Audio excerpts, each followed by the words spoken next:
ಸಂವಿಧಾನ, ಒಂದು ಮತ, ಒಬ್ಬ ಮನುಷ್ಯನಿಗೆ ಒಂದು vote, one man one vote.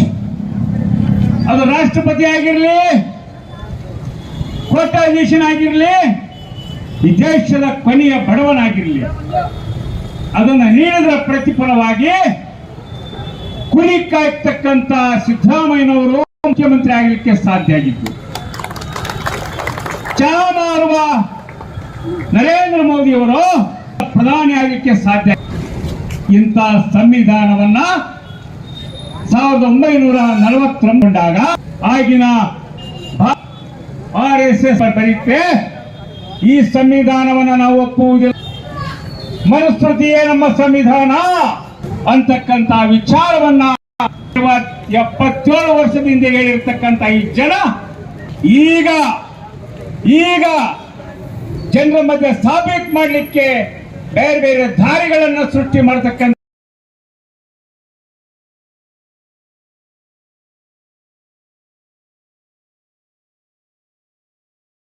ಸತ್ತವರನ್ನ ತೆಗಿಬೇಕಾ ಬೇಡ, ಹೊಸಬ್ರನ್ನ ಸೇರಿಸ್ಬೇಕಾ ಬೇಡ, ವಿದೇಶ ಬೇಡ, ಯಾರಿಗೆ ಏನದು ಸ್ಪೆಷಲ್? ಅಕ್ಷರ ಮಿಸ್ಟೇಕ್ ಇದ್ರೆ ತೆಗೆಯೋದು. ನೋಡ್ರಿ ಹೆಂಗಿದೆ. ಒಬ್ರು ಹೇಳ್ತಾ ಇದ್ರು, ಆಮದಂತ ಬರಲಿಕ್ಕೆ 3 ನಮೂನಿ ಬರ್ಬೋದು ಸರ್. ಈಗ ಶೈಲೇಜ ಹಿರೇಮಠ ಅಂತ ಹೋದಲ್ಲ, ಹಿರೇಮಠ ಶೈಲೇಜ್ ಅಂತ ಬರೋದ್ರೆ ಒಂದು ಓಟ್ನಾಗ ಹಂಗಿತ್ತು, ಒಂದು ಓಟ್ನಾಗ ಹಿಂಗಿತ್ತು, ಕಟ್ಟಿ ಮುಗಿದೋಯ್ತು. ಹಿಂಗೆ 7 ಕೋಟಿ ಜನ ಭಾರತದಲ್ಲಿ ಸುಮಾರು ಈಗಾಗಲೇ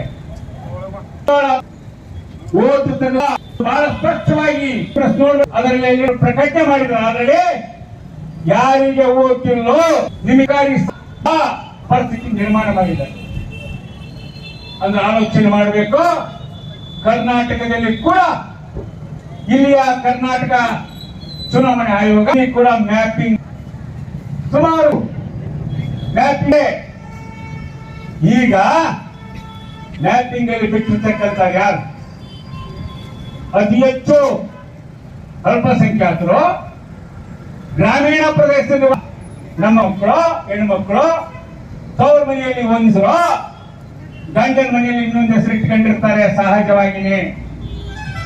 ಅವರ ಹೆಸರುಗಳನ್ನ ಮ್ಯಾಪಿಂಗ್ ಅಲ್ಲಿ ಬಿಟ್ಟು ಹೋಗಿರ್ತಕ್ಕಂಥ ಅಂಶಗಳು ಇವತ್ತು ಬೆಳಕಿಗೆ ಬರ್ತಾ ಇದ್ದವು. 26,000 ಗ್ರಾಮಗಳಲ್ಲಿ ಕೋಟ್ಯಾಂತರ ನಮ್ಮ ತಾಯಿಯಿಂದ ಏನಿವತ್ತು ಸರ್ಕಾರದ ಸೌಲಭ್ಯವನ್ನು 2,000 ರೂಪಾಯಿ ಪಡಿತಾರೆ. ಸರ್ಕಾರಿ ಬಸ್ಗಳಲ್ಲಿ ಉಚಿತವಾಗಿ ಪ್ರಯಾಣ ಮಾಡ್ತಾರೆ. ಇನ್ನು ಮುಂದೆ ಯಾವ ಕೂಡ ಅವರಿಗೆ ಇರುವುದಿಲ್ಲ. ಇಂಥ ಒಂದು ಬಿಕ್ಕಟ್ಟನ್ನ ಉಂಟು ಮಾಡಿರ್ತಕ್ಕಂಥ ಈ ಸಂದರ್ಭದಲ್ಲಿ ನಾವು ಮುಖ್ಯವಾಗಿ 2-3 ಅಂಶಗಳನ್ನ ಈ ಸರ್ಕಾರಕ್ಕೆ ಮತ್ತು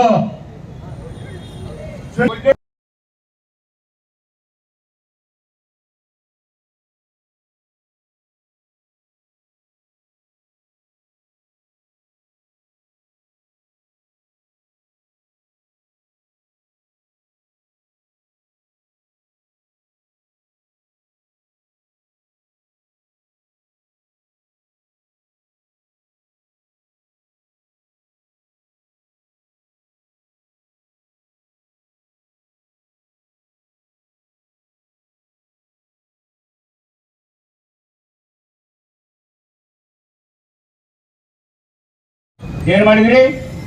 7 ಕೋಟಿ ಜನರನ್ನ ಅದರಲ್ಲಿ ಹೊರಗಿಟ್ರಿ. ವಿದೇಶನ ಹುಡುಕಿದ್ರಿ 7 ಒಬ್ಬರಾಗ ಪೌರತ್ವ ಪಡೆದಿದ್ರು ಮಾತ್ರ ನೀವು ಇದಕ್ಕೆ ಸಾಧ್ಯ ಆಗಿದ್ದು. ಕೇವಲ 6 ಜನ ಕಂಡಿಡ್ಲಿಕ್ಕೆ 7 ಕೋಟಿ ಜನರನ್ನ ಅಪಪರಿ ಮಾಡಿ ಬಿಟ್ಟಿರಲ್ಲ. ಇದಕ್ಕೆ ಏನು ಉತ್ತರ ಕೊಡುತ್ತೆ? ಕೇಳಬೇಡ್ರಿ. ಇಷ್ಟು ಅಕ್ರಮ ಕಣ್ಣೆದುರಿಗೆ ನಡೆದ್ರೆ ಸುಮ್ಮನೆ ಇರಬೇಕಾಗತ್ತಾ? ಬಹಳ ಮುಖ್ಯವಾಗಿ ಈ ಪ್ರಶ್ನೆಯನ್ನ ಸುಪ್ರೀಂ ಕೋರ್ಟ್ ಅಲ್ಲಿ ಎತ್ತಿದ್ವಿ. ನಮ್ಮ ಹತ್ರ ದಾಖಲೆ ಇದೆ ಸ್ವಾಮಿ. ಸುಪ್ರೀಂ ಕೋರ್ಟ್ ನ್ಯಾಯ ಕೊಡ್ಬೇಕು. ನಾವು ಈ ಸರಿ ಪಶ್ಚಿಮ ಬಂಗಾಳದ ಸಂದರ್ಭ ಓಟಿನ ಸಂದರ್ಭದಲ್ಲಿ ನಾವು ಓಟ್ ಹಾಕ್ಬೇಕು. ದೇಶದ ಘನ ನ್ಯಾಯಾಲಯ ಸುಮಾರು 8-10 ದಿನದಲ್ಲಿ 1200 ಜನರ ಮಾತ್ರ ಪರಿಗಣಿಸಿ 20 ಓಟ್ ಹಾಕ್ರಿ ಅಂತ ಹೇಳುತ್ತಂದ್ರ ಇದಕ್ಕಿಂತ ಸಂಕಟ ಜನರಿಗೆ ಏನ್ ಕೊಡ್ಬೇಕಂತ ಮಾಡಿರಿ ನೀವು ಅಂತ ಕೇಳಬೇಕ ಬೇಡ? ಈ ಪರಿಸ್ಥಿತಿ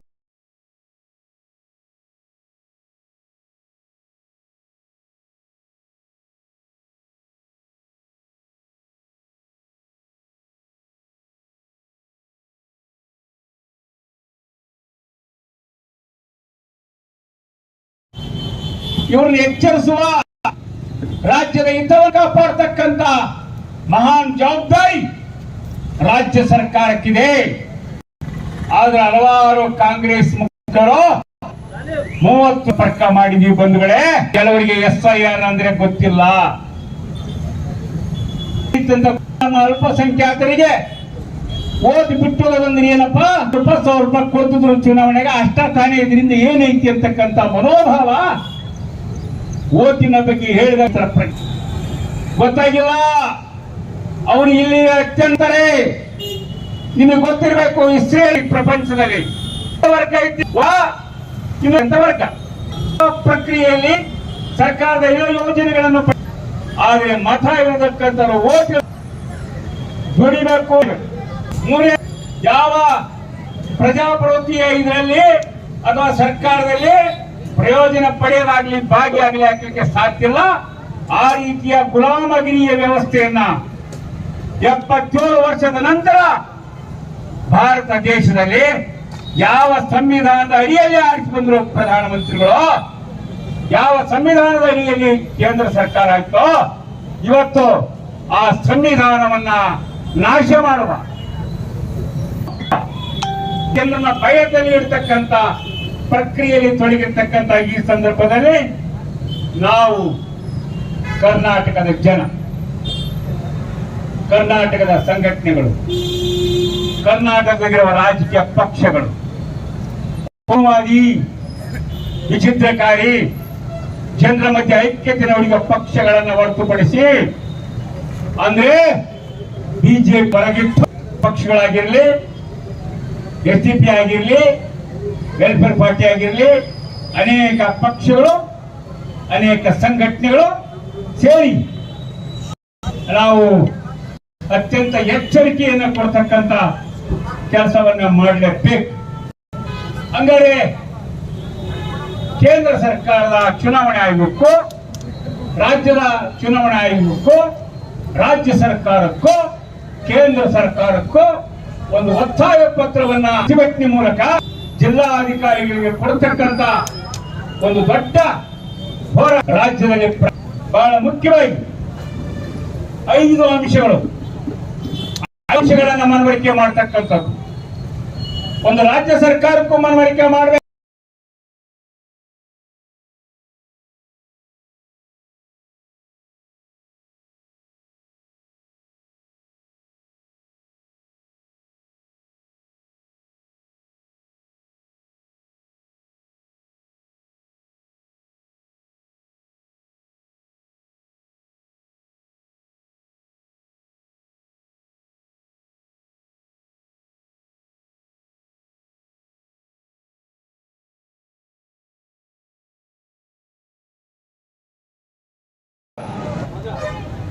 ಮತದಾರರ ಪಟ್ಟಿ 2002 ಇಲ್ಲಿವರೆಗೆ ಏನೈತೆ ಅದನ್ನು ಪ್ರಕಟಿಸಬೇಕು.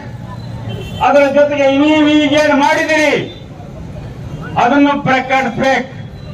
ಅದರಲ್ಲಿ ಏನು ವ್ಯತ್ಯಾಸ ಇದ್ರೆ ಅಲ್ಲಿಯ ಗ್ರಾಮ ಸಭೆಯಲ್ಲಿ ಜನರನ್ನ ಒಪಿನಿಯನ್ ಕೇಳಿ ಅದನ್ನ ಸರಿಪಡಿಸಿ ಗ್ರಾಮ ಮಟ್ಟ ವಾರ್ಡ್ ಮಟ್ಟದಲ್ಲಿ ಸಭೆ ನಡೆಸಿ ನಿತ್ಯಾರ್ಥ ಮಾಡಬೇಕು. ಕೇಳಂದ್ರ ಬೇಡ ಬೇಕು, ಕೇಳ್ಬೇಕ ಬೇಡ.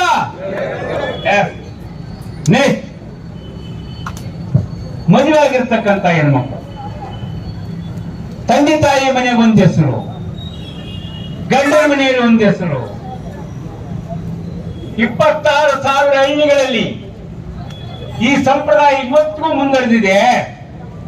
ಅಂತ ಸಂದರ್ಭದಲ್ಲಿ ಆ ಮಹಿಳೆಯರನ್ನ ಗಂಡನ ಮನೆಯ ಹೆಸರೇನಿತ್ತು ಅದಕ್ಕೆ ಅವರ ಅಪ್ಪನ ತವರು ಮನೆಗೆ ಹೋಗಿ ಅವರ ಅಪ್ಪನ ಅವ್ವನ ದಾಖಲಾತಿ ಕೇಳೋದು.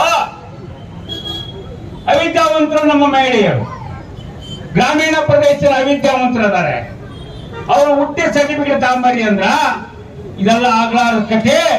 ಪಂಚನಾಮೆ ಮಾಡ್ಬೇಕು, ವಾಸದ ದೃಢೀಕರಣ ಪತ್ರ ತಗೋಬೇಕು, ಈ ಮಹಿಳೆ ಈ ದೇಶಕ್ಕೆ ಹೋಗಲಂತ ಸಾಬೀತು ಮಾಡಿಕೇಳಬೇಕು, ಅವ್ರನ್ನ ಓಟ್ ಅಲ್ಲಿ ಸೇರಿಸ್ಬೇಕು. ಕೇಳಂದ್ರಲ್ಲ, ಇದು 4ನೇ. 5ನೇದಾಗ್ತೀಗ ಇಷ್ಟು ವಿಚಾರಗಳನ್ನ ರಾಜ್ಯ ಸರ್ಕಾರ ಬಹಳ ಪ್ರಮುಖವಾಗಿ ಒಂದು ಕೆಲಸ ಮಾಡಬೇಕು. ಈಗ ಅವ್ರು ಯಾರ ಮುಖ್ಯಮಂತ್ರಿ ಬದಲಾವಣೆ ಆದಿದ್ದು ನಡೆಸ್ಕೊಳ್ಳಿ, ತೊಂದ್ರೆ ಇಲ್ಲ. ಪ್ರಜಾಪ್ರಭುತ್ವದಲ್ಲಿ ಇವೆಲ್ಲ ಮಾಮೂಲು. ಯಾರಾದ್ರೂ ಮುಖ್ಯಮಂತ್ರಿ ಆಗಲಿ ರಾಜ್ಯದ ಹಿತ ಕಾಪಾಡಿ. ನಾವು ರಾಜ್ಯದ ಮುಖ್ಯಮಂತ್ರಿಗಳು ಯಾರಾಗಿ ಬರ್ತೀವಿ ಅವರಿಗೆ ಬಹಳ ಸ್ಪಷ್ಟವಾದ ಸಂದೇಶವನ್ನ ಈ ಹೋರಾಟದ ಮೂಲಕ ಕೊಡ್ತೀವಿ. ನೀವು ರಾಜ್ಯ ಸರ್ಕಾರದ ಕೆಳಗೆ ಬರತಕ್ಕಂತ ಚುನಾವಣೆ ಆಯೋಗವನ್ನ ಪ್ರತಿ ಮತದಾರರ ಪಟ್ಟಿಯನ್ನು ಪರಿಷ್ಕರಿಸಿ. ಯಾಕಂದ್ರೆ ಈಗಾಗಲೇ ಸ್ಥಳೀಯ ಚುನಾವಣೆ ಬರ್ತಾವ. ಆ ಸ್ಥಳೀಯ ಚುನಾವಣೆ ಮುಂಚಿತವಾಗಿನೇ ಕರ್ನಾಟಕದ ಪ್ರತಿಯೊಬ್ಬ ಮತದಾರರಿಗೂ ಒಂದು ಮತದಾರರ ಐಡೆಂಟಿ ಕಾರ್ಡ್, ಒಂದು ಚೀಟಿಯನ್ನ ಪ್ರಥಮವಾಗಿ ನೀವು ಒದಗಿಸಬೇಕು. ಕೇಳಂದ್ರೆ ಬೇಡ, ಇದು ಬಹಳ ಮುಖ್ಯವಾದ ಆಗ್ಬೇಕಾದ್ದು. ಜೊತೆಗೆ ಹಲವಾರು ವಿಷಯಗಳು ರಾಜ್ಯ ಸರ್ಕಾರಕ್ಕೆ ತಿಳಿಸ್ತಕ್ಕಂಥ 6-7 ಅಂಶಗಳು ಮಾಡಿ ನಾವು ಸುಮ್ಮನೆ ಕುಂತ್ರೆ ನಮ್ಮ ವೋಟ್ಗಳು ಉಳಿಯಲ್ಲ. ಬಹಳ ಲೆಕ್ಕಾಚಾರ ಮಾಡಿದ್ದಾರೆ. ಇವರ ವೋಟ್ ಅನ್ನು ತೆಗಿಲೇಬೇಕು. ಕರ್ನಾಟಕದಲ್ಲಿ ಕನಿಷ್ಠ 1 ಕೋಟಿ ವೋಟ್ ಅನ್ನ ಕಟ್ ಮಾಡಬೇಕು. ಅದರಲ್ಲಿ 50 ರಿಂದ 60 ಲಕ್ಷ ಜನ ಮುಸ್ಲಿಮರೇ ಆಗಿರ್ಬೇಕು, ಗ್ರಾಮೀಣ ಪ್ರದೇಶದ ದಲಿತ ಹೆಣ್ಮಕ್ಳಾಗಿರ್ಬೇಕು, ಲಿಂಗ ಅಲ್ಪಸಂಖ್ಯಾತರಾಗಿರ್ಬೇಕು. ಅವರಿಗೆ ಕೆಲವು ಅಡ್ರೆಸ್ಗಳು ಸರಿಗಿರೋದಿಲ್ಲ.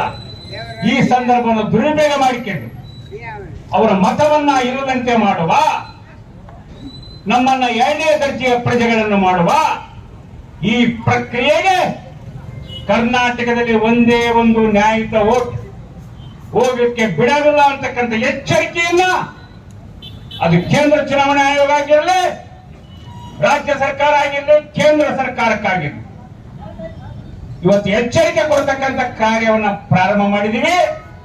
ಇನ್ನು ಮುಂದೆ ಇನ್ನು ಸವಾಲುಗಳು ಬಹಳ ಇವೆ. ನಮಗೆ ಸುಮ್ಮನೆ ಈ ರ್ಯಾಲಿಗೆ ಈ ಹೋರಾಟಕ್ಕೆ ಮುಗಿಯುವುದಿಲ್ಲ.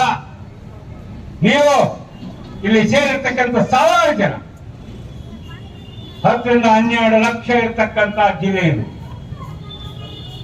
ಎಲ್ಲ ನಮ್ಮ ಜನರಿಗೆ,